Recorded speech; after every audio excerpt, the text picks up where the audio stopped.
Well, the UFC continued to showcase the Apex Center, you know what I mean, as their premier fight venue in 2022, with the upspike of the sicknesses going on around the world. COVID's going on, man. It's looking like another year of being centralized to Las Vegas, which I don't mind. I live here, right? Not bad, Want to go catch a fight, you can. It's pretty expensive to go to those Apex fights, man. But the Apex is a very, very cool little venue, man. When I went there for it was the UFC Fight Pass Invitational. It was the jiu-jitsu, grappling, and all that, man. Dude, it's so intimate in there. You're right in front of these people. I'm sitting right in front of Forrest Griffin and Anthony Pettis and all of these people, man. I'm just like, dude, like I could touch you, like I could just walk up to you right now, and people were doing that all the time, so it was a little weird. But I didn't see it in the cage form, right, where people are punching each other smack dab in the face, man. I'm sure it sounds just disgusting, but in a beautiful way, right? So do you think that they're going to continue to do that? Dana White said it himself. He was like, "Well, I will go to Texas, Arizona, you know what I mean, Nevada, Florida. We'll just keep these things going, and then we'll, you know what I mean, all that stuff." So, do you think it's going to be centralized to the Apex? All of the UFC Vegases are just going to keep going, or do you think that we're finally going to get back to going to the Brazils and Fight Night Ohio and all that stuff?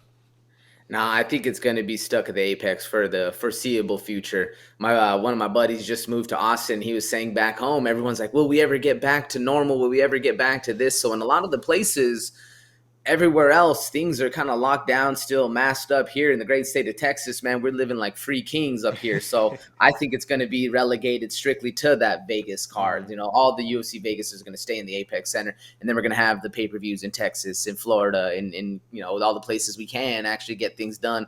I think it's going to be a long time, unfortunately, until we're seeing those Brazil cards, those Ireland cards, those things going. And it really sucks. It sucks to think of that, because that's a lot of the crowd and a lot of the world that we're not really involving. And it feels bad, because I feel like sometimes those are the craziest fights, man. When you're in hostile territory, you got people talking shit about the actual people there in the crowd. It makes for a little bit more thrilling of an entertainment aspect. But unfortunately, I think we're locked down. What about you? Yeah, I hear you. But you remember, I mean, you're right. Rose Namajunas, when she got slammed on her head versus Jessica Andrade defending her belt in Brazil. I mean, bro, that was something to see, right? And I wanted to ask you this actually, man. How is it unfair at all that all of these international fighters have to come to the United States to fight? It's always going to be uh, home field disadvantage, but then again, it's not like it's real home field advantage. You have these tiny little crowds, you know what I mean? And I'm telling you, Apex is a small little venue, man. You're not fitting that many people in there. So it's not like a crazy like American advantage or anything like that. But at the same time, like, I don't know. You hear these fighters, Charles Oliveira, you know what I mean? Be like, this is bullshit, man. Like, I should be fighting in Brazil in front of my people, all this stuff. And you think about it as a champion, that's probably one of the bucket list things that you got, right? I want to defend my belt in front of my people in my home country. But just with COVID going on, this is a United States based company. It just is what it is. So, do you think that's pretty unfair, or do you think it just is what it is?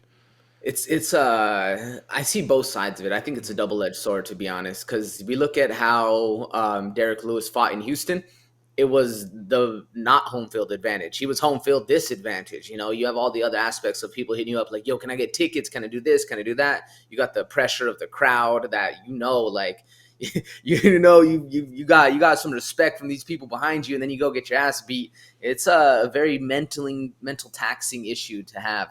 Now, that same point, having to fly in, having to do all the visa stuff, having to do all these checks, all these tests, and check all the boxes, dot your T's, cross your I's, whatever it is, get it going, and then fly in. That's really challenging for timing and for the body and for rest and all the stuff that a fighter needs to be performing at his peak level on fight night.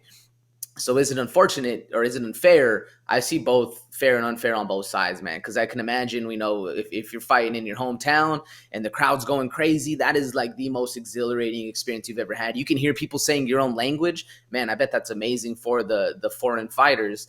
Now, is it a little bit harder too? Because you actually have, like I said, the same thing Derek Lewis is going for.